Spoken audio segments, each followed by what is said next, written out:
수련이 끝나면 그녀는 온몸을 땀으로 적신 채 낡은 나무통에 담긴 찬물로 몸을 씻어냈다. 차가운 물이 피부에 닿을 때마다 온몸의 감각이 되살아나는 듯 했다. 그녀는 몸을 닦고 정갈한 옷으로 갈아입은 뒤 부엌으로 향했다. 부엌에는 이미 작은 불씨가 피어오르고 있었다. 그녀는 할아버지의 아침 식사를 준비하기 시작했다.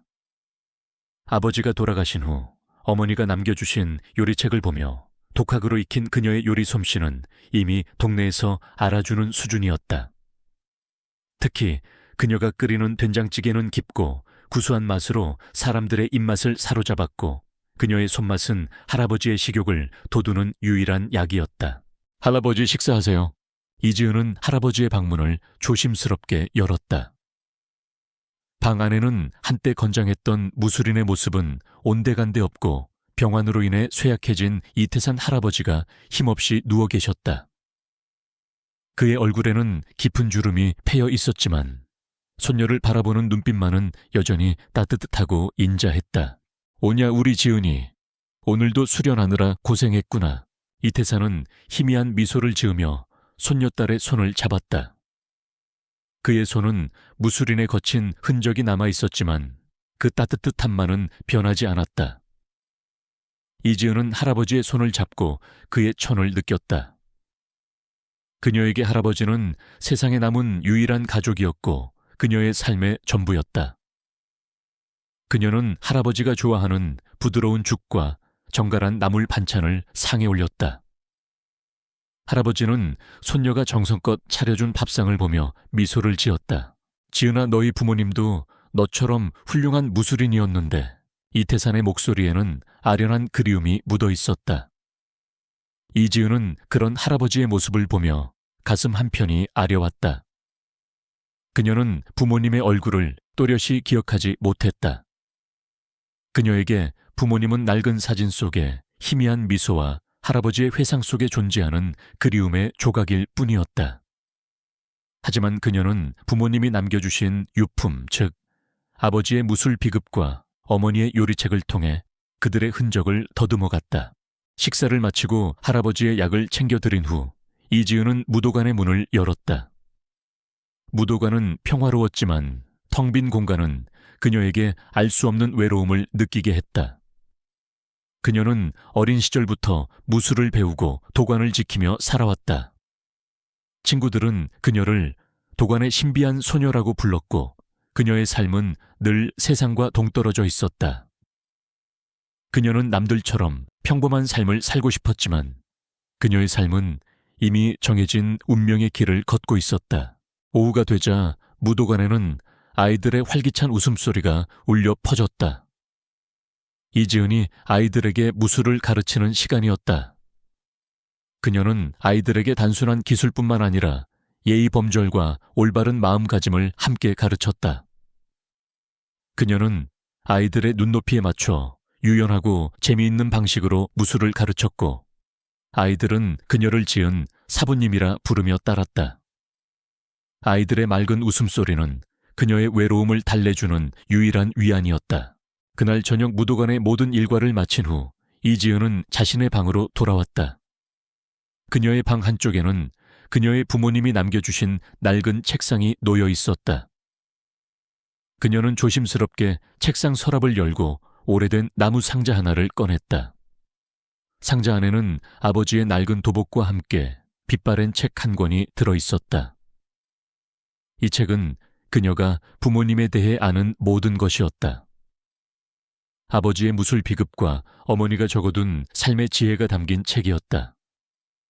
그녀는 책을 펼쳐들고 천천히 읽어 내려갔다. 책의 첫 페이지에는 아버지의 필체로 이렇게 적혀 있었다. 무극 우지은 태극타이지의 근본이며 모든 것의 시작이다. 무술은 오직 자신과 소중한 사람들을 지키기 위한 것이다. 힘은 선하게 사용되어야 한다. 이 글귀는 그녀의 삶의 좌우명이었다. 그녀는 책을 읽으며 부모님의 온기를 느꼈다. 부모님의 흔적은 그녀의 삶에 깊이 스며들어 있었다. 그녀는 책 속의 낯선 무술 용어나 이해하기 어려운 철학적인 글귀들을 보며 궁금증을 느끼기도 했지만 그 의미를 완전히 파악하지는 못했다. 그것은 그녀의 내면에 숨겨진 잠재력과도 같은 것이었다. 그녀는 책을 읽다가 문득 잠이 들었다. 그녀의 꿈속에는 부모님이 환하게 웃고 있었다. 그녀는 꿈속에서 부모님의 따뜻한 품에 안겨 행복하게 웃었다. 그녀는 꿈속에서 부모님과 함께 무술을 배우고 맛있는 음식을 먹었다. 그녀의 꿈은 행복했지만 꿈에서 깨어나면 그녀는 다시 혼자가 되었다. 그녀는 꿈에서 깨어나 눈물을 흘렸다. 그녀의 삶은 꿈과 현실의 경계에 서 있는 듯했다. 다음 날 아침 이지은은 낡은 장바구니를 들고 시장으로 향했다. 할아버지가 좋아하는 신선한 채소와 생선을 사기 위해서였다.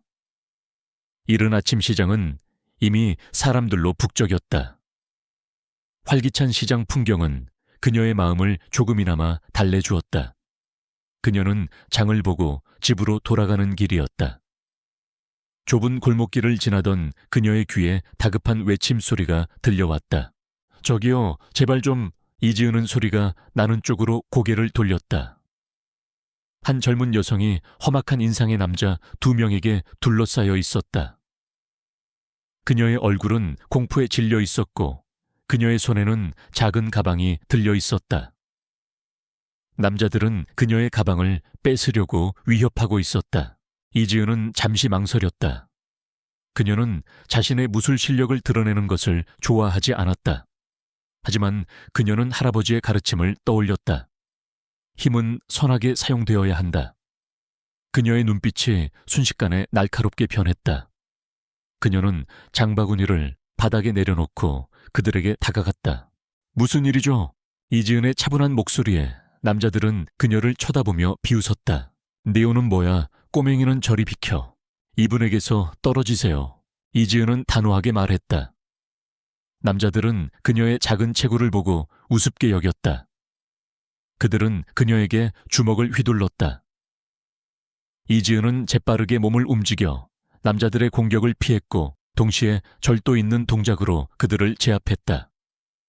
그녀의 발차기 한 번에 남자는 비명을 지르며 쓰러졌고 그녀의 손날치기 한 번에 다른 남자는 힘없이 나가 떨어졌다. 남자들은 예상 외의 강력한 힘에 놀라 황급히 도망쳤다. 여성은 이지은에게 다가와 감사 인사를 전했다. 정말 감사합니다. 덕분에 살았어요. 괜찮습니다. 다친 곳은 없으세요. 네 덕분에 혹시 성함이라도. 저는 그냥 지나가던 사람입니다. 어서 가세요. 이지은은 여성이 더 이상 묻기 전에 서둘러 자리를 떠났다. 그녀는 다시 평범한 일상으로 돌아가고 싶었다. 그녀의 마음속에는 작은 파문이 일었지만 곧 잔잔한 평온이 찾아왔다. 그녀는 오늘도 그녀의 방식으로 세상을 살아갈 것이다. 폭풍 전의 고요처럼 그녀의 일상은 평화롭게 흘러가고 있었다. 하지만 그녀는 알지 못했다. 그녀의 용감한 행동이 그녀의 삶에 거대한 파도를 일으킬 것이라는 것을. 그리고 그 파도는 그녀를 전혀 예상치 못한 운명의 소용돌이 속으로 몰아넣을 것이라는 것을. 그녀의 평범한 일상에 들이운 작은 균열은 곧 거대한 변화의 시작을 알리는 전조였다.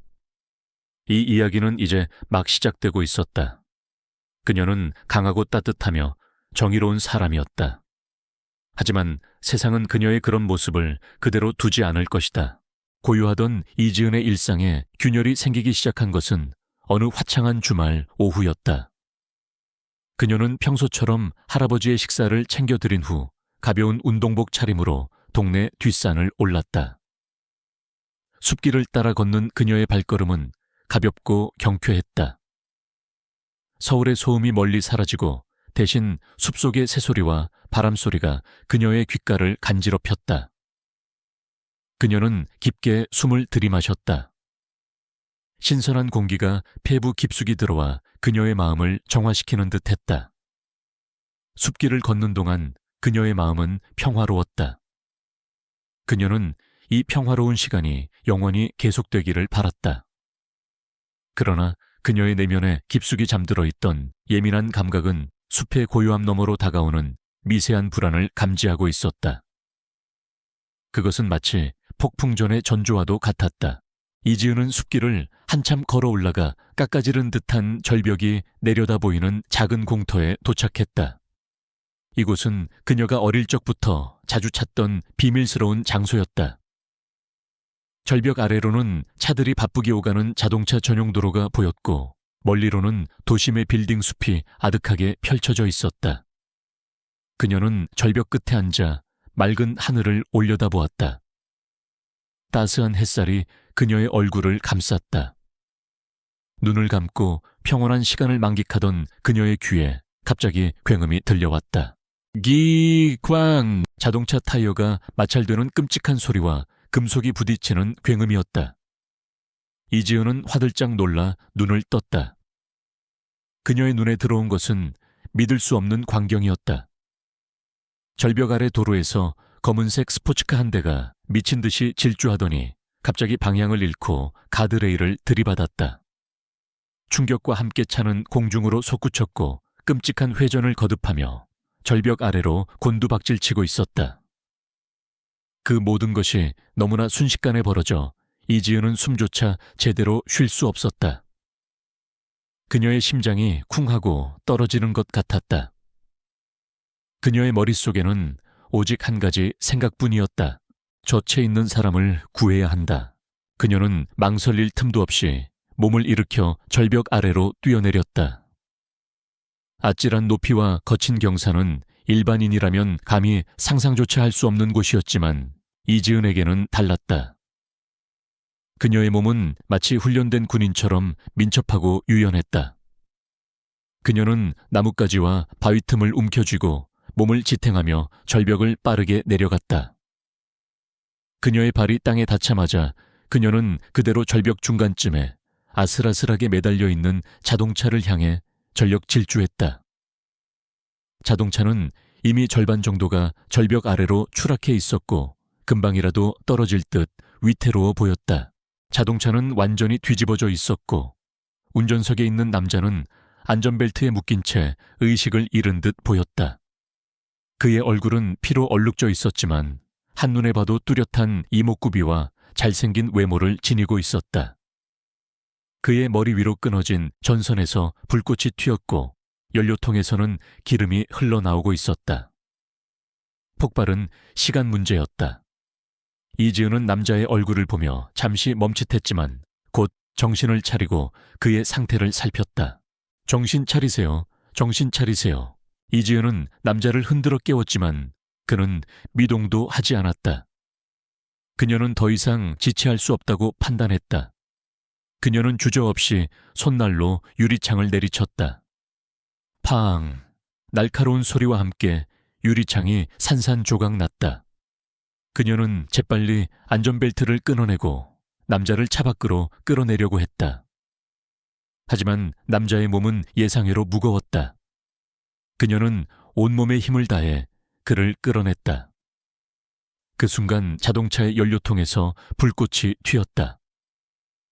쾅! 자동차는 굉음과 함께 폭발했다. 화염과 함께 검은 연기가 하늘로 치솟았다. 이지은은 남자를 품에 안고 굴러떨어지는 돌멩이들을 피하며 안전한 곳으로 몸을 피했다. 그녀는 남자를 눕히고 그의 상태를 살폈다. 그의 얼굴은 여전히 피로 얼룩져 있었고 그의 몸은 상처투성이었다. 그녀는 자신의 겉옷을 벗어 그의 상처를 지혈해 주었다. 그녀는 그의 몸에 귀를 대고 그의 심장 소리를 들었다.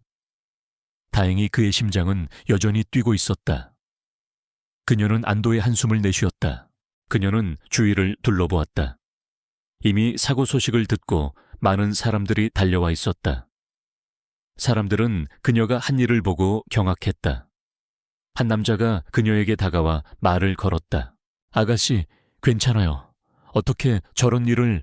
괜찮습니다. 저는 괜찮아요. 이분은 구급차를 불러주세요. 이지은은 다급하게 소리쳤다. 사람들은 그녀의 말에 정신을 차리고 구급차를 불렀다. 구급차와 경찰차가 도착하자 이지은은 남자를 구급대원에게 넘기고 조용히 자리를 피했다. 그녀는 자신의 선행이 알려지는 것을 원하지 않았다. 그녀는 그저 평범한 일상으로 돌아가고 싶었다. 그녀는 아무도 모르게 숲길을 다시 올라갔다. 그녀의 몸은 땀과 먼지로 뒤범벅이 되어 있었지만 그녀의 마음은 평화로웠다. 그녀는 누군가의 생명을 구했다는 사실에 뿌듯함을 느꼈다. 그녀가 자리를 떠난 후 한 남자가 구급대원들에게 말했다. 그 여자분은 어디 갔나요? 그분이 아니었으면 김민준 회장님은 글쎄요. 저희가 도착했을 때는 이미 없으셨습니다. 구급대원의 말에 남자는 당황했다. 그는 다름 아닌 김민준 회장의 비서인 최민혁이었다. 그는 김민준 회장이 위험에 처했다는 소식을 듣고 한달음에 달려왔지만 이미 모든 것이 끝난 후였다. 그는 김민준 회장을 구한 은인이 사라졌다는 사실에 괴로워했다. 그는 김민준 회장을 구한 은인을 반드시 찾아야 한다고 다짐했다. 이지은은 집으로 돌아와 깨끗하게 샤워를 했다. 그녀는 땀과 먼지로 뒤범벅이 된 옷을 빨고 젖은 머리를 말렸다. 그녀의 몸은 여기저기 긁히고 멍이 들어 있었지만 그녀는 개의치 않았다. 그녀는 자신의 몸에 남은 상처들을 보며 옅은 미소를 지었다. 그녀는 자신이 한 일을 후회하지 않았다. 그날 밤 이지은은 늦은 시간까지 잠을 이루지 못했다. 그녀는 오늘 낮에 있었던 사고를 떠올렸다. 그녀는 그 남자의 얼굴을 떠올렸다. 그의 얼굴은 피로 얼룩져 있었지만 왠지 모르게 낯설지 않았다. 그녀는 그를 어디선가 본 것 같았지만 어디서 보았는지는 기억나지 않았다. 그녀는 그가 무사하기를 바랐다. 그녀는 그가 무사히 깨어나기를 기도했다. 그녀의 마음속에 미처 다 알아내지 못한 미지의 감정이 파도처럼 일렁였다. 한편 병원에서는 김민준 회장이 의식을 되찾았다. 그는 온몸에 붕대를 감고 있었지만 다행히 생명에는 지장이 없었다. 그는 눈을 뜨자마자 비서 최민혁에게 물었다. 나를 구한 사람은 누구지? 회장님, 저희가 도착했을 때는 이미 없으셨습니다. 주변 사람들의 말로는 한 젊은 여성분이셨다고 합니다. 최민혁의 말에 김민준은 실망했다. 그는 자신의 목숨을 구해준 은인에게 감사의 말을 전하고 싶었다. 그는 반드시 그 은인을 찾아야 한다고 다짐했다. 그 여자를 찾아. 무슨 수를 써서라도 찾아내. 알겠습니다, 회장님. 온 서울을 뒤져서라도 찾아내겠습니다. 최민혁은 고개를 숙이고 방을 나섰다. 김민준은 눈을 감고 그 여자의 얼굴을 떠올렸다. 그녀의 얼굴은 선명하게 기억나지 않았지만 그녀의 따뜻한 손길과 걱정스러운 눈빛은 그의 마음속에 깊이 남아 있었다. 그는 그녀에게 반드시 보답하겠다고 다짐했다. 그는 그녀를 반드시 찾아낼 것이다. 이지은의 평화롭던 일상은 한순간에 깨졌다. 그녀의 용감한 행동은 그녀의 삶에 거대한 파도를 일으킬 것이었다. 그리고 그 파도는 그녀를 전혀 예상치 못한 운명의 소용돌이 속으로 몰아넣을 것이었다. 그녀는 알지 못했다. 그녀가 구한 남자가 그녀의 삶을 송두리째 바꿔놓을 것이라는 것을. 그리고 그 남자가 그녀에게 거액의 돈과 함께 청혼을 할 것이라는 것을. 그녀의 삶은 이제 더 이상 이전과 같지 않을 것이다. 그녀의 새로운 운명이 시작되고 있었다. 그녀가 지키고 싶었던 작은 평화는 이제 거대한 폭풍을 맞이할 준비를 해야만 했다. 그녀의 세상은 이제 막 새로운 장을 열고 있었다.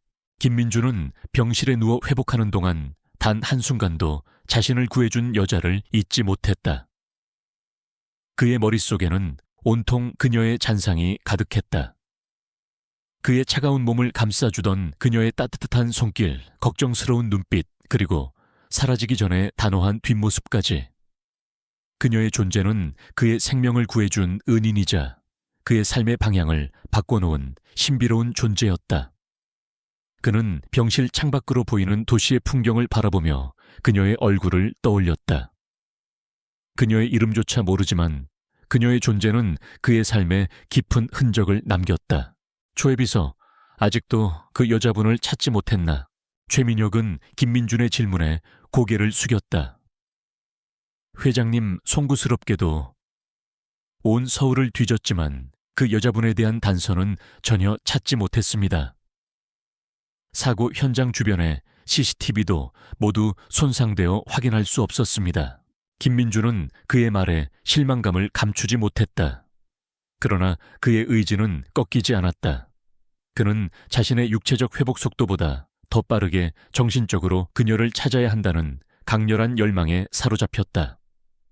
그는 사고 당시의 모든 순간을 떠올렸다. 굉음과 함께 차가 절벽으로 추락하던 순간, 누군가의 따뜻한 손길이 자신을 끌어내던 순간, 그리고 귓가에 들리던 그녀의 다급한 목소리. 그 모든 기억을 되새기던 그는 문득 자신의 손에 쥐어져 있던 낡은 천 조각을 떠올렸다. 그것은 이지은이 그를 구하기 위해 찢어진 도복의 일부분이었다. 초의 비서 내사고 당시 옷을 가져와. 김민준의 지시에 최민혁은 의아해하면서도 빠르게 그의 옷을 가져왔다. 김민준은 찢어진 옷자락 사이에서 날고해진 천조각 하나를 발견했다. 그는 그 조각을 쥐고 최민혁에게 건넸다. 이 천조각 혹시 어디서 나온 건지 알 수 있을까요? 전문가에게 분석을 의뢰해. 최민혁은 도복 조각을 보고 놀랐다. 그는 조심스럽게 조각을 받아들고 곧바로 전문가에게 분석을 의뢰했다. 며칠 후 최민혁은 김민준에게 보고했다. 회장님, 이 조각은 오래된 면으로 만든 도복 조각이라고 합니다. 전통적인 방식으로 제작된 것으로 보아 규모가 크지 않은 개인 무도관에서 사용했을 가능성이 높습니다. 서울 변두리에 낡은 무도관들을 중심으로 조사하고 있습니다. 최민혁의 말에 김민준의 눈이 빛났다. 그는 드디어 단서를 찾았다는 사실에 기뻤다. 그는 곧바로 최민혁에게 무도관의 위치를 알아내라고 지시했다. 최민혁은 온 서울의 모든 무도관을 조사했고 마침내 무국도관 우지덕관이라는 낡은 무도관을 찾아냈다. 김민준은 퇴원하자마자 무도관으로 향했다. 그는 검은색 고급 세단을 타고 낡은 골목길을 따라 들어갔다. 무도관은 그의 예상대로 낡고 초라했다. 그는 차에서 내려 조심스럽게 무도관으로 들어갔다. 무도관 안에는 이지은이 아이들에게 무술을 가르치고 있었다. 그녀의 모습은 사고 현장에서 본 강인한 모습과는 사뭇 달랐다. 낡은 도복을 입고 아이들을 가르치는 그녀의 모습은 따뜻하고 부드러웠다. 그녀는 아이들의 눈높이에 맞춰 무술을 가르치고 있었다. 자, 이렇게 다리를 높이 들어야 해. 지치지 말고 조금 더 힘내자. 이지은의 활기찬 목소리가 무도관에 울려 퍼졌다. 그녀의 얼굴에는 행복한 미소가 가득했다. 아이들은 그녀의 동작을 따라하며 해맑게 웃었다. 김민준은 그녀의 모습을 보고 넋을 잃었다. 그의 삶은 늘 차갑고 냉정한 비즈니스 세계에 둘러싸여 있었다. 돈과 권력이 전부인 세상에서 그녀의 순수하고 따뜻한 모습은 그에게 낯설면서도 깊은 감동을 주었다. 그는 그녀가 그저 평범한 여자가 아니라는 것을 알았다. 그녀는 그의 삶에 새로운 빛을 가져다 줄 수 있는 사람이었다. 수련이 끝나자 아이들은 이지은에게 달려가 안겼다. 이지은은 아이들의 머리를 쓰다듬어주며 따뜻한 미소를 지었다. 김민준은 그런 그녀의 모습을 보고 마음 한편이 아려왔다. 그는 자신의 무례한 오해를 떠올렸다. 그는 그녀가 자신의 정체를 알고 돈을 노리고 있을지도 모른다고 생각했다. 그의 머릿속에는 여전히 불신과 의심이 남아 있었다. 이지은은 아이들을 모두 보내고 무도관을 정리하고 있었다. 그때 김민준이 그녀에게 다가왔다. 이지은은 그의 얼굴을 보고 놀랐다. 그녀는 그가 자신이 구한 남자라는 것을 알았다. 그녀의 예상과는 달리 그는 고급스러운 슈트를 차려입은 한눈에 봐도 부유해 보이는 남자였다. 그의 차가운 분위기와 낯선 위압감에 그녀는 잠시 경계심을 드러냈다. 안녕하세요, 이지은 씨. 김민주는 그녀를 보자마자 차갑고 단호한 목소리로 말을 건넸다. 그는 자신의 감정을 숨기기 위해 일부러 냉정한 태도를 취했다. 이지은은 그의 태도에 당황했다. 저를 어떻게 아세요? 당신이 절 구해줬지 않습니까? 그때는 정신이 없어서 제대로 감사 인사도 못했네요. 감사합니다, 이지은 씨. 겉으로는 감사함을 표했지만 그의 말투에는 여전히 경계심이 남아 있었다. 그는 그녀가 자신의 정체를 알고 돈을 노리고 있을지도 모른다는 의심을 완전히 떨쳐내지 못했다. 이지은은 그의 눈빛을 보며 그의 생각을 짐작했다. 그녀는 그에게 어떤 기대도 하지 않았다. 그녀는 그저 그가 무사하다는 사실에 안도했다. 저는 그저 제가 해야 할 일을 했을 뿐입니다. 괜찮습니다. 괜찮다고요. 당신 지금 나를 시험하는 겁니까? 아니면 더 큰 돈을 원해서? 김민주는 이지은에게 거액의 수표를 건넸다. 수표에는 그녀가 평생 만져보지 못할 금액이 적혀 있었다. 이지은은 그 수표를 보고 놀랐다. 그녀는 그의 제안을 단호하게 거절했다. 저는 그런 거 필요 없습니다. 제가 해야 할 일을 했을 뿐입니다. 필요 없다고요? 당신 지금 나를 비웃는 겁니까? 더 큰 돈을 원해서. 김민주는 그녀의 거절에 당황했다. 그는 그녀가 순수하게 그를 구했을 리 없다고 생각했다. 그는 그녀가 자신에게 더 큰 돈을 요구하기 위해 튕기고 있다고 생각했다. 그의 눈빛은 경멸로 가득 찼다. 이지은은 그의 오해에 충격을 받았다. 저는 회장님의 돈이 필요하지 않습니다. 제발 돌아가 주세요. 이지은은 그의 얼굴을 똑바로 쳐다보며 말했다. 그녀의 눈빛은 흔들림이 없었다. 김민주는 그녀의 눈빛을 보고 잠시 멈칫했다. 그는 그녀가 진심으로 돈을 원하지 않는다는 것을 느꼈다. 하지만 그는 그녀를 믿을 수 없었다. 그는 그녀의 내면에 숨겨진 탐욕을 찾아내고 싶었다. 내가 돌아가기 전에 당신의 무술 실력을 보여주십시오. 당신이 얼마나 강한 사람인지 보고 싶습니다. 당신이 나를 구했을 때 당신의 힘이 얼마나 대단했는지 알고 싶습니다. 김민주는 이지은에게 도전했다. 이지은은 그의 도전에 망설였다. 그녀는 자신의 무술 실력을 드러내는 것을 원하지 않았다. 하지만 그녀는 그의 오해를 풀어주고 싶었다. 그녀는 그에게 자신이 돈을 노리는 속물이 아니라는 것을 증명하고 싶었다. 좋습니다. 하지만 한 가지만 약속해 주십시오. 제가 이기면 저를 찾아오지 마세요. 그리고 제가 지면, 당신이 지면 당신은 나의 비서가 되어야 합니다. 김민주는 그녀에게 비열한 제안을 했다. 이지은은 그의 도전을 받아들였다. 그들은 무도관 중앙에서 서로를 마주 보았다. 김민주는 그녀의 작은 체구에 자신만만했다. 그는 그녀가 자신에게 덤벼들 거라고 생각했지만 그녀는 달랐다. 그녀는 조용히 자세를 잡았다. 그녀의 눈빛은 순식간에 날카롭게 변했다. 그녀의 몸에서 뿜어져 나오는 기운은 김민준을 압도했다. 자, 시작하세요.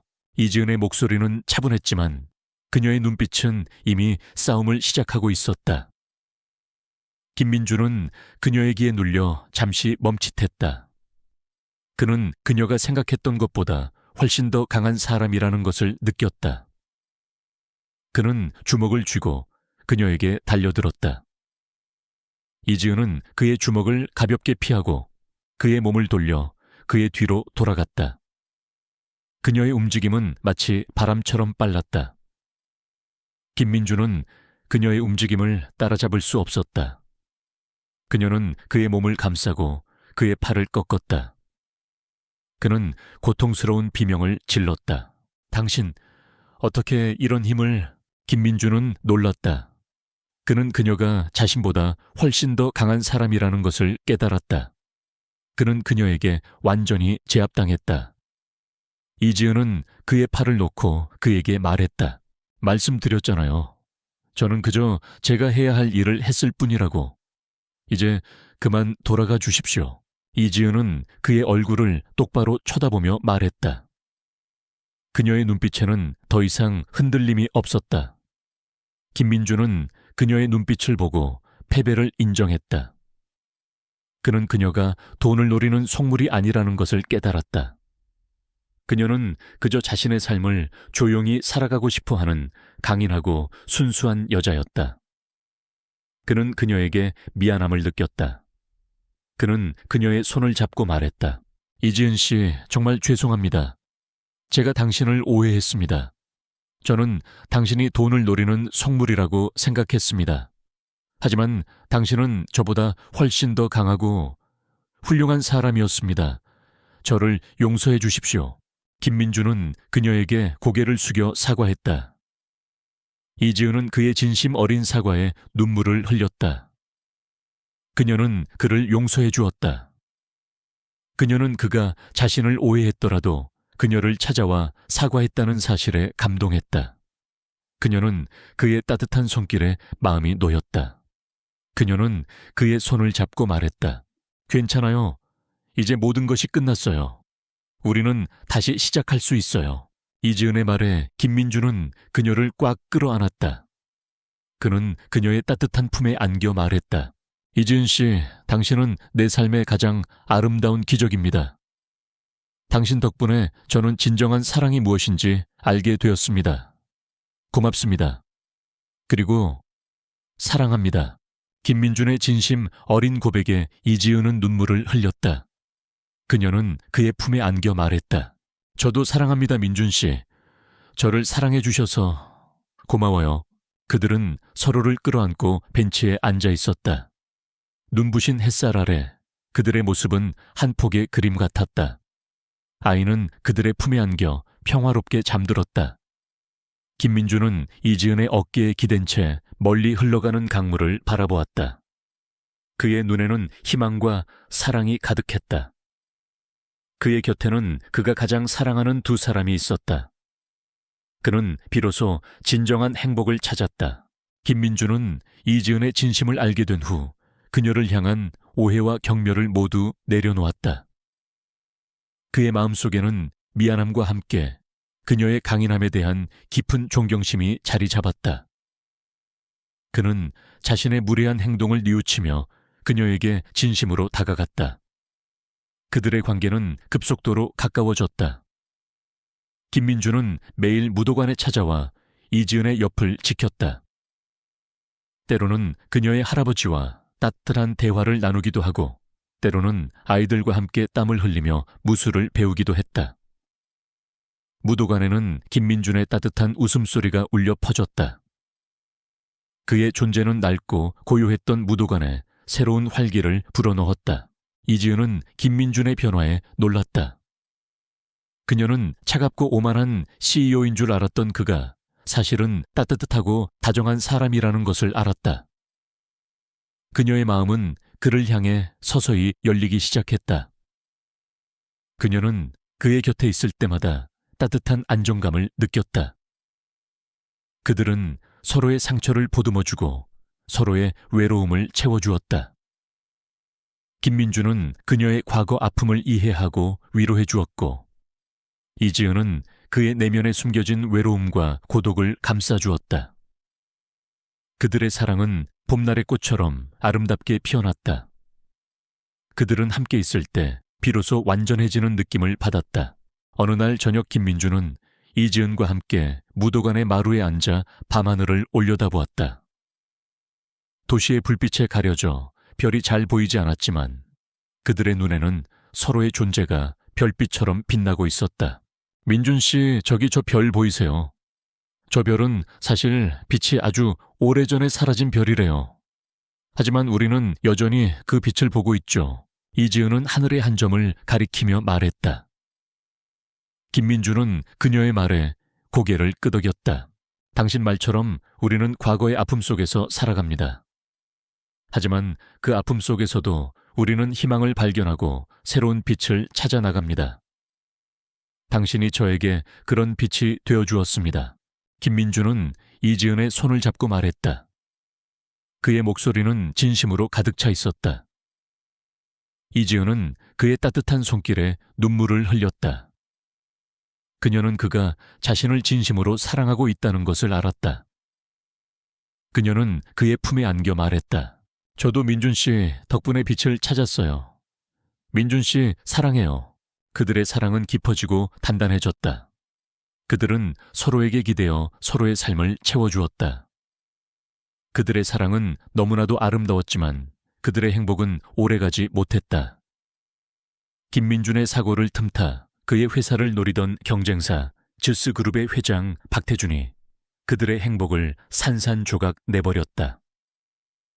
박태준은 김민준의 비서인 최민혁을 매수하여 김민준의 신규 사업 기밀을 빼돌렸다. 언론은 연일 김민준의 회사를 비난했고 회사의 주가는 폭락했다. 김민준은 자신이 배신당했다는 사실에 큰 충격을 받았다. 그는 회사와 자신의 명예를 되찾기 위해 밤낮으로 고군분투했다. 회장님, 저희가 조사해본 결과 이번 기밀 유출 사건은 즈스그룹의 회장 박태준의 소행인 것 같습니다. 최민혁은 김민준에게 떨리는 목소리로 보고했다. 그의 얼굴은 창백했고 눈빛은 불안했다. 그는 자신이 저지른 죄를 숨기기 위해 거짓말을 늘어놓았다. 박태준, 그 자식.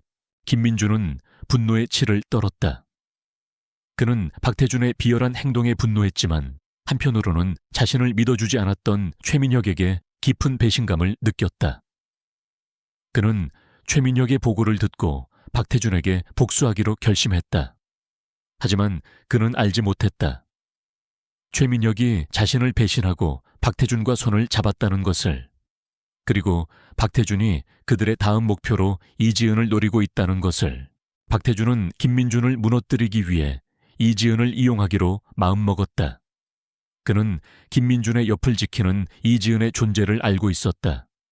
그는 그녀가 김민준에게 얼마나 소중한 존재인지 알고 있었다. 그는 이지은을 납치하여 김민준에게 협박을 하기로 결심했다.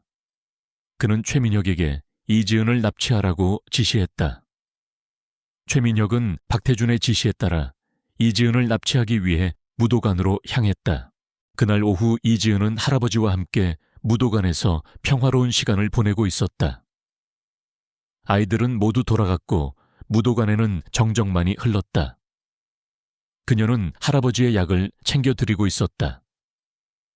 그때 무도관 문이 열리고 최민혁과 험악한 인상의 남자들이 들이닥쳤다. 이지은은 그들을 보고 놀랐다. 그녀는 김민준이 왜 최민혁을 보냈는지 알 수 없었다. 그녀는 그들을 경계하며 물었다. 여기는 어떻게... 김민준 회장님께서 보낸 건가요? 회장님께서 보내신 게 아닙니다. 저희가 직접 온 겁니다. 최민혁의 차가운 목소리에 이지은은 몸을 움츠렸다. 그녀는 그가 김민준을 배신했다는 사실을 알았다. 그녀의 눈빛은 순식간에 날카롭게 변했다. 그녀는 그들을 상대하기 위해 자세를 잡았다. 그때 험악한 인상의 남자들이 할아버지의 목에 칼을 들이댔다. 꼼짝마, 네가 꼼짝하면 이 노인은 죽는다. 할아버지! 이지은은 할아버지의 위협에 몸을 굳혔다. 그녀는 할아버지를 잃을 수 없었다. 그녀는 그들의 위협에 굴복했다. 그녀는 힘없이 주저앉았다. 최민혁은 그녀를 보며 비웃었다. 네가 그렇게 강한 여자라고 들었는데 별거 아니었군. 할아버지를 위해서라면 뭐든지 할 수 있겠지. 우리와 함께 가주면 이 노인은 무사할 것이다. 최민혁의 비열한 협박에 이지은은 분노했다. 그녀는 그를 노려보며 말했다. 할아버지를 건드리지 마. 내가 원하는 대로 다 해줄게. 좋아. 그럼 우리와 함께 가자. 우리 회장님께서 너를 보고 싶어 하셔. 최민혁은 이지은을 억지로 끌고 갔다. 이지은은 할아버지의 손을 잡고 눈물을 흘렸다. 그녀는 할아버지에게 말했다. 할아버지, 괜찮으실 거예요. 제가 꼭 돌아올게요. 제가 꼭 할아버지를 지켜드릴게요. 지은아, 할아버지의 목소리가 멀어졌다. 이지은은 눈물을 흘리며 그들에게 끌려갔다. 그녀는 차에 타서도 창밖을 보며 할아버지의 안부를 걱정했다. 그녀의 마음은 불안과 공포로 가득 찼다. 그녀는 자신이 겪게 될 시련이 얼마나 힘들지 알 수 있었다. 그녀가 납치당했다는 사실을 모르는 김민주는 회사에서 밤샘 근무를 하고 있었다. 그는 박태준의 음모를 파헤치기 위해 고군분투했다. 그는 이지은에게 전화했지만 그녀는 전화를 받지 않았다. 그는 그녀에게 무슨 일이 생겼다는 것을 직감했다. 그는 최민혁에게 전화했지만 그도 전화를 받지 않았다. 그는 불안한 마음에 무도관으로 향했다. 무도관은 텅 비어 있었다. 할아버지는 쓰러져 있었고 이지은은 보이지 않았다. 김민주는 할아버지를 부축하며 물었다. 할아버지, 괜찮으세요? 이지은 씨는 어디 갔습니까? 지은아, 지은이가 최 비서에게 잡혀갔다. 박태준, 그 자식이. 할아버지의 힘없는 목소리에 김민주는 충격을 받았다. 그는 최민혁이 자신을 배신하고 이지은을 납치했다는 사실을 알았다. 그의 머릿속은 혼란스러웠다. 그는 이지은에게 미안함을 느꼈다. 그는 그녀를 지켜주지 못했다는 사실에 괴로워했다. 할아버지, 제가 꼭 이지은 씨를 찾아오겠습니다. 제가 꼭 그녀를 지켜드리겠습니다. 김민주는 할아버지를 구급차에 태우고 이지은을 찾아 나섰다. 그는 최민혁에게 전화했다. 최민혁은 전화를 받았다. 그의 목소리는 여전히 차가웠다. 김비서 이지은 씨는 어디 있습니까? 당장 그녀를 풀어주지 않으면 회장님 너무 흥분하지 마십시오. 이지은 씨는 저희 회장님과 함께 계십니다. 회장님께서 회장님께 드릴 말씀이 있다고 하십니다. 지금 당장 저희 회사로 오십시오. 최민혁은 김민준에게 비열하게 말했다. 김민준은 그에게 분노했다. 그는 그녀를 구하기 위해 지스그룹으로 향했다. 그는 혼자였다. 그는 이지은을 구하기 위해 자신의 모든 것을 걸어야 했다. 그는 그녀를 지켜주고 싶었다. 그는 그녀를 사랑하고 있었기 때문이다. 김민주는 이지은의 납치 소식을 듣자마자 머릿속에서 모든 이성적인 판단이 사라졌다. 그의 눈앞에는 오직 이지은의 위험에 처한 모습만이 아른거렸다. 그는 분노와 불안으로 가득 찬 채 즈스그룹의 본사로 향했다. 그는 혼자였다. 그는 이지은을 구하기 위해 자신의 모든 것을 걸어야 했다. 그의 차는 서울의 밤거리를 미친 듯이 질주했다. 그의 심장은 격렬하게 요동쳤다. 즈스그룹의 본사 도심의 야경이 한눈에 들어오는 박태준의 집무실. 그곳에는 밧줄에 묶여 입에 재갈이 물린 채 의자에 앉아있는 이지은이 있었다. 그녀의 눈에서는 하염없이 눈물이 흘러내렸다. 그녀의 마음속에는 할아버지에 대한 걱정, 그리고 그녀를 구하러 올 김민준에 대한 불안함이 뒤섞여 있었다. 그녀는 자신이 김민준에게 짐이 될까봐 두려웠다. 그녀는 그가 자신 때문에 모든 것을 잃게 될까봐 두려웠다. 네가 그렇게 강한 여자라고 들었는데 별거 아니었군. 할아버지를 위해서라면 뭐든지 할 수 있겠지. 박태준은 이지은을 비웃으며 말했다. 그의 목소리에는 승자의 오만함이 가득했다. 이지은은 그를 노려보았지만 아무런 말도 할 수 없었다. 그때 문이 열리고 김민준이 들어왔다. 그의 얼굴에는 분노와 함께 깊은 슬픔이 묻어 있었다. 그는 이지은을 보자마자 모든 이성을 잃었다. 그는 박태준을 노려보며 말했다. 박태준, 이지은 씨를 풀어줘. 당장. 김민준, 너무 흥분하지 마. 이지은 씨는 내 손에 있습니다.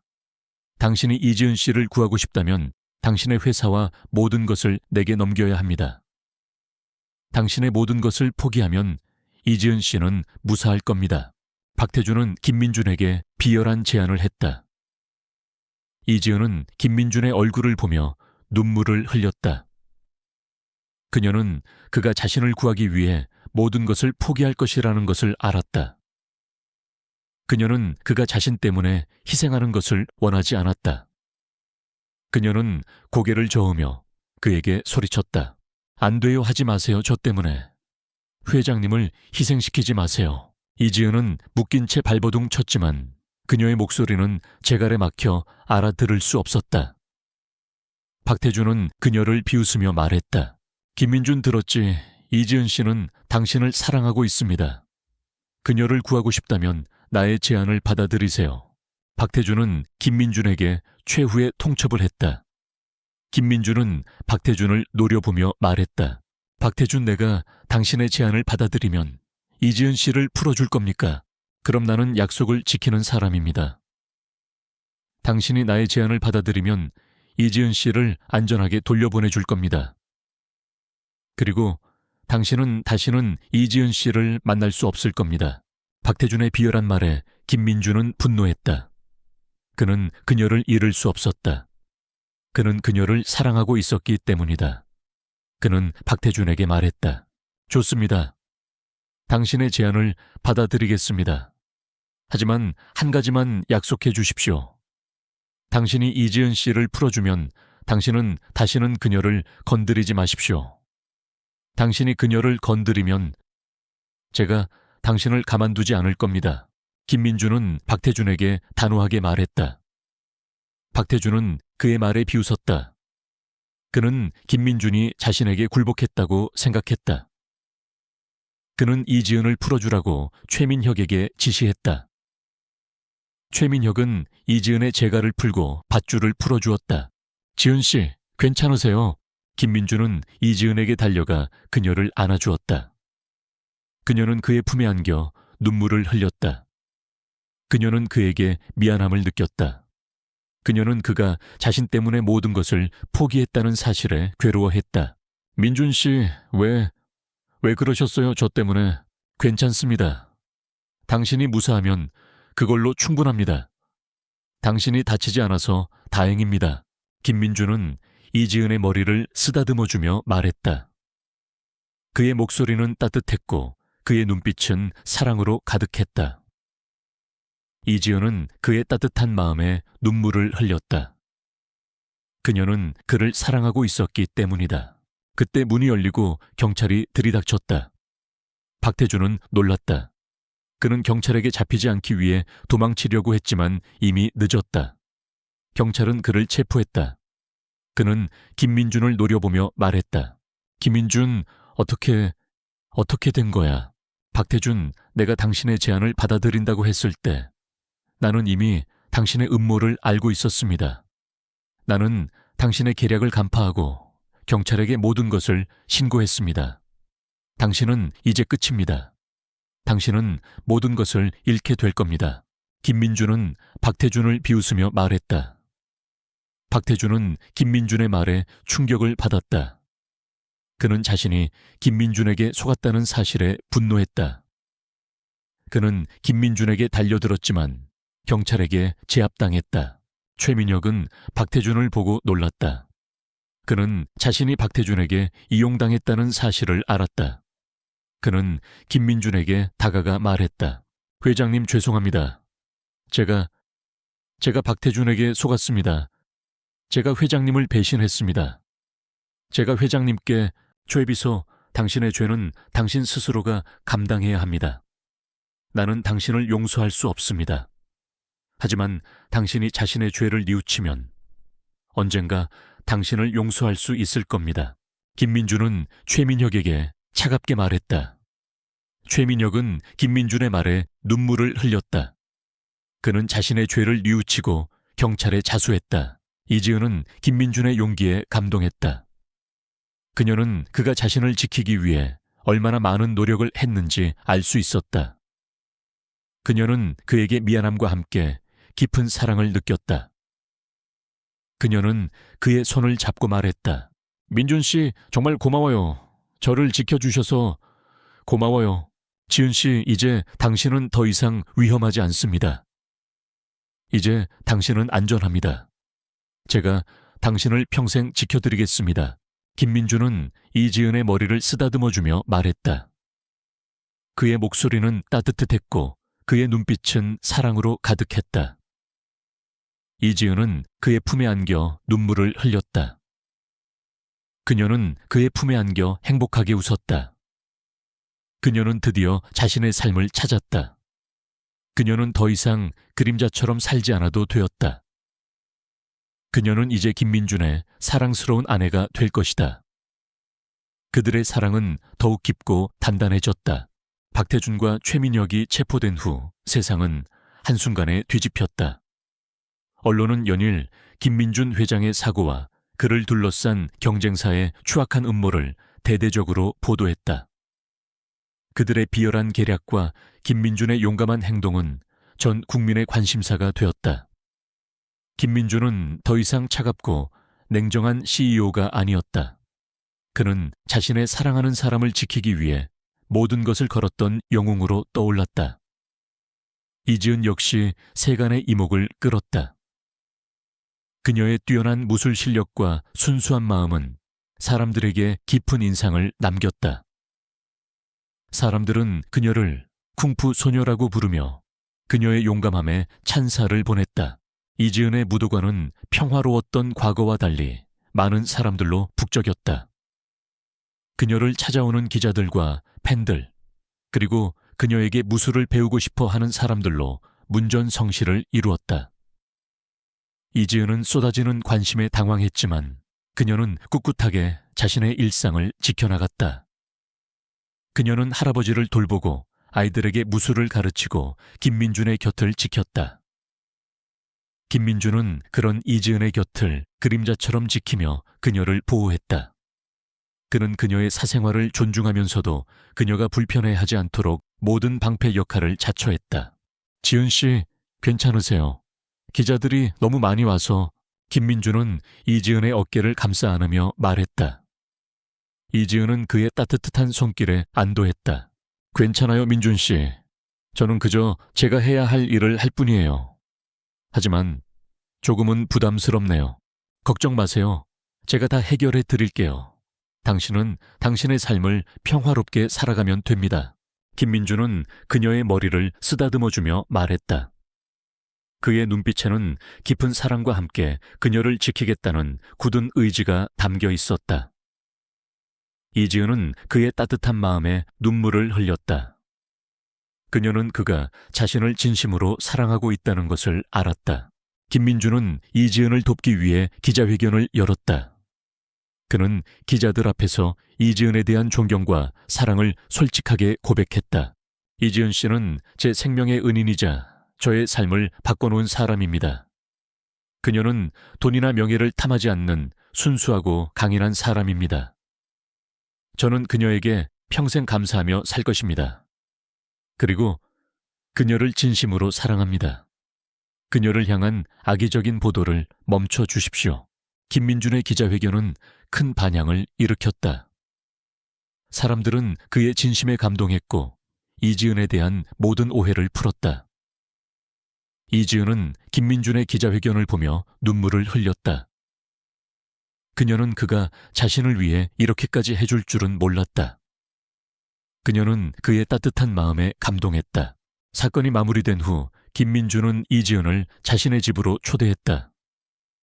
그의 집은 웅장하고 화려했지만 따뜻한 온기가 느껴지지 않았다. 이지은은 그런 그의 집을 보며 안타까움을 느꼈다. 민준 씨 집이 너무 외로워 보여요. 외롭지 않아요. 이제 당신이 있으니까요. 김민준은 이지은의 손을 잡고 말했다. 이지은은 그의 따뜻한 손길에 미소 지었다. 그녀는 그를 사랑하고 있었기 때문이다. 그날 저녁 김민준은 이지은을 위해 직접 요리를 했다.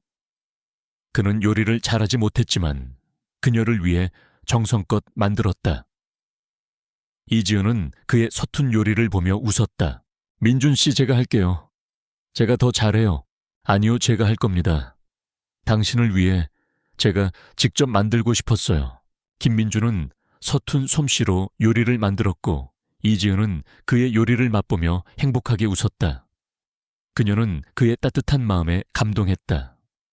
그녀는 그가 자신을 진심으로 사랑하고 있다는 것을 알았다. 식사를 마친 후 김민준은 이지은에게 한 가지 제안을 했다. 지은 씨, 당신은 요리 실력도 뛰어나고 마음도 따뜻한 사람입니다. 저는 당신이 그 재능을 사회를 위해 사용했으면 좋겠습니다. 제가 당신을 위해 자선재단을 설립했습니다. 그 재단을 운영해 주시지 않겠습니까? 이지은은 그의 제안에 놀랐다. 그녀는 그가 자신을 위해 이렇게까지 해줄 줄은 몰랐다. 그녀는 그의 따뜻한 마음에 감동했다. 제가 그런 큰일을 어떻게... 당신은 할 수 있습니다. 저는 당신을 믿습니다. 당신은 당신의 재능을 사회를 위해 사용하고 그들을 도울 수 있는 사람입니다. 당신은 진정한 영웅입니다.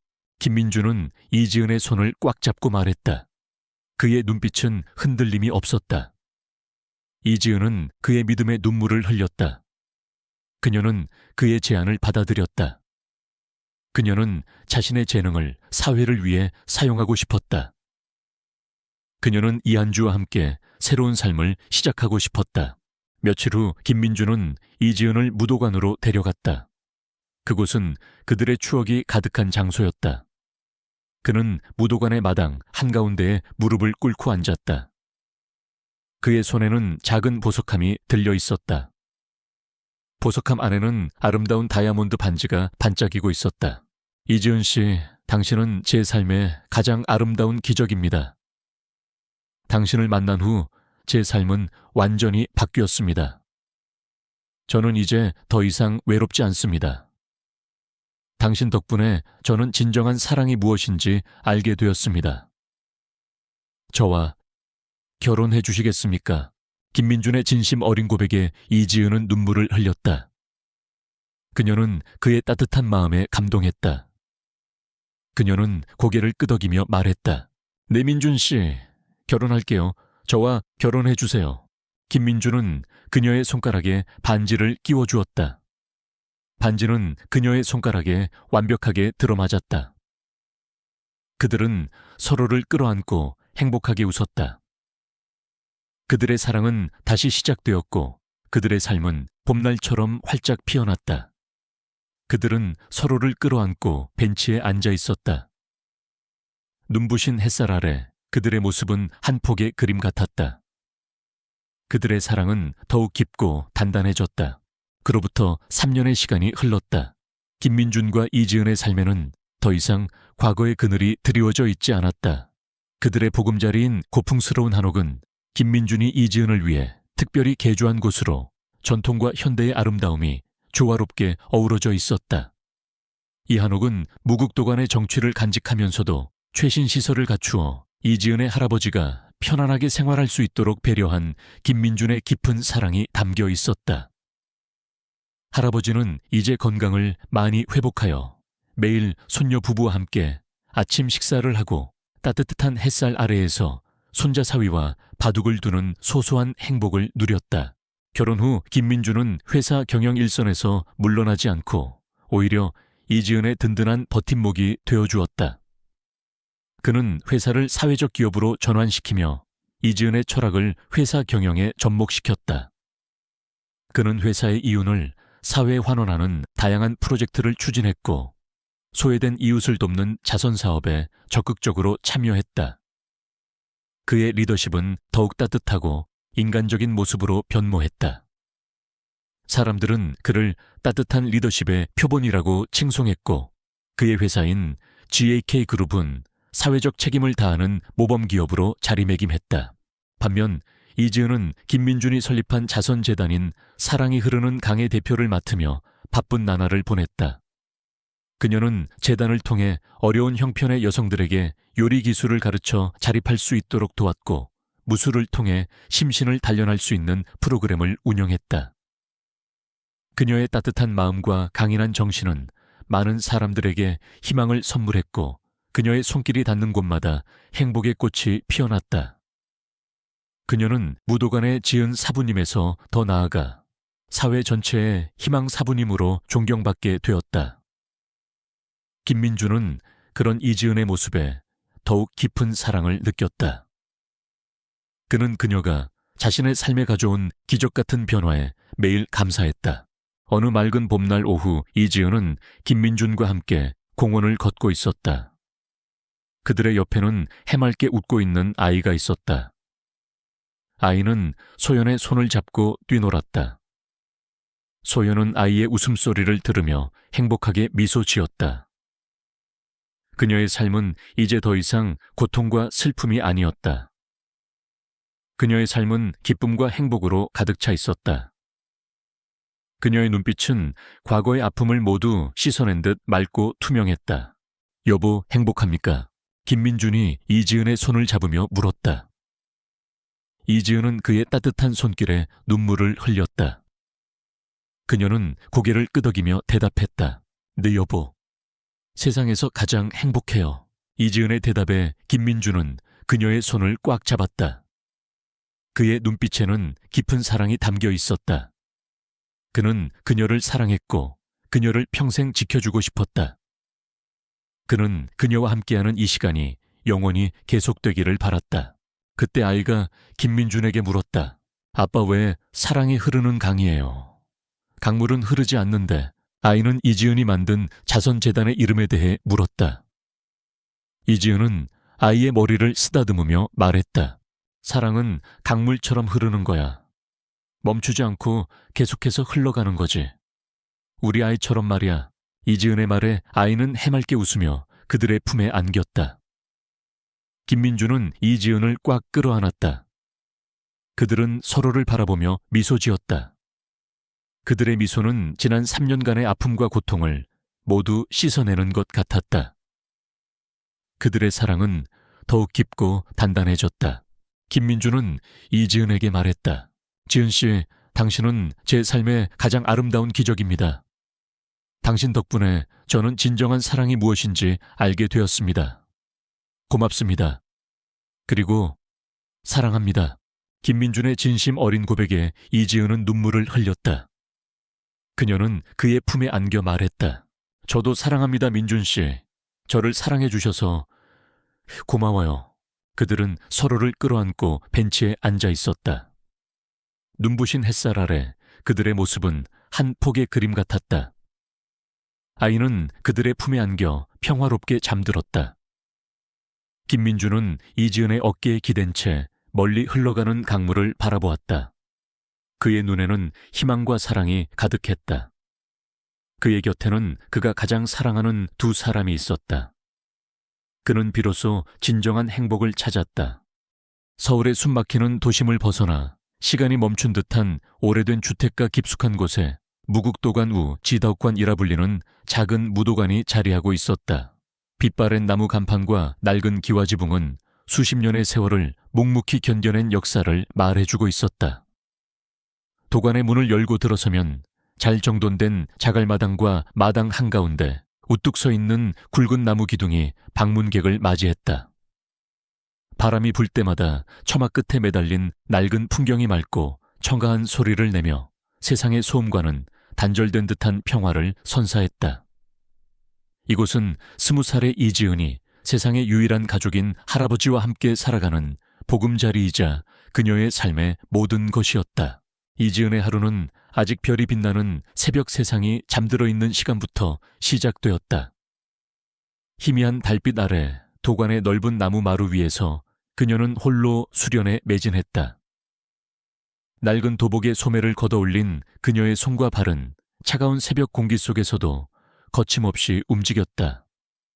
그녀의 동작 하나하나에는 군더더기 없는 절제미와 무서우리만치 강렬한 힘이 담겨 있었다. 발을 내디딜 때마다 마루바닥이 쩌걱거리는 소리를 냈고 손목을 돌릴 때마다 공기를 가르는 소리가 날카롭게 울려 퍼졌다. 그녀의 눈은 감겨 있었지만 그녀의 감각은 온전히 깨어 있었다. 바람의 방향, 공기의 흐름, 미세한 소리의 울림까지도 그녀의 의식 속에 모두 포착되었다. 이 수련은 단순한 육체적 단련이 아니었다. 그것은 그녀의 내면을 다스리고 마음의 평화를 찾는 신성한 의식이었다.